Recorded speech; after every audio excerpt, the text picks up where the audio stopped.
تخمن ايش قد عمر الفار؟ 35 سنة، يعني أكبر من البزونة ب15 سنة، أكبر من الكلب ب20 سنة. يا رب ايش كبر الفار.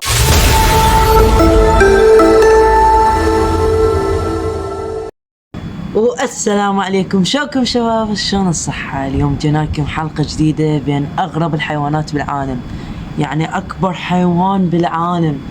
تخيلوا حتى الطائرين أكبر حيوان بالعالم. تخيلوا عمر السلحفاة شقد عمرها؟ تخمل شقد عمر السلحفاة شقد؟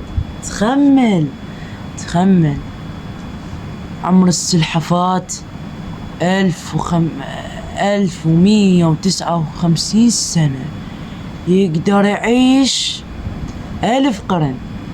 تخيل، يعني بالحرب العالمية الثالثة، تخيل الثانية والأولى وحرب الخليج.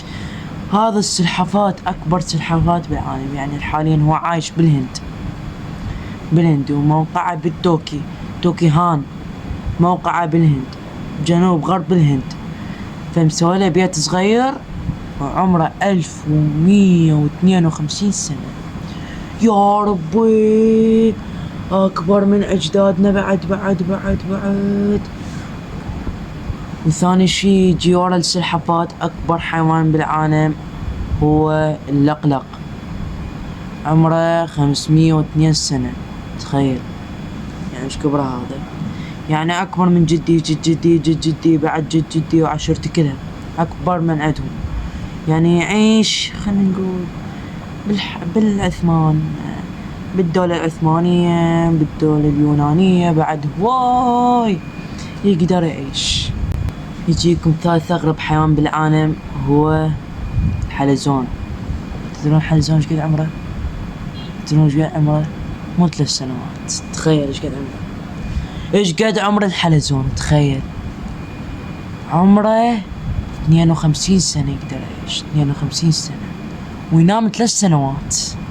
تخيل فتشي عمي، فتشي حلزون يصير هيك كبر عمره 52 سنة، يعني أكبر من عمي ب6 سنوات.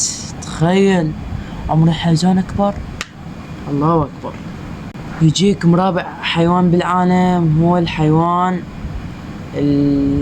مثل ما يسمونه. سنعود بعد قليل.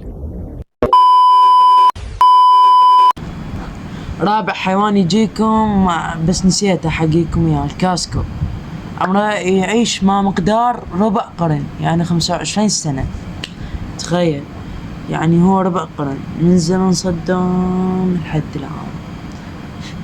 يا جاس زمن صدام ما كان كاسكو بالعراق، نجينا بس هو 25 سنة بعد.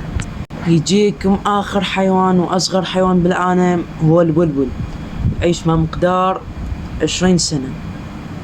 فحينقرض البلبل بعد، هو عمره 20 سنة. واحنا عندنا بلبل ما اقيكم، يعني كذي ما عندنا بلبل. اذا عجبكم لا تنسون اللايك والاشتراك وتفعيل جرس التنبيهات. تابعنا حبيبي، وصلنا 10,000 مشترك. التعب وسقط عم شنو والله. مع السلامة.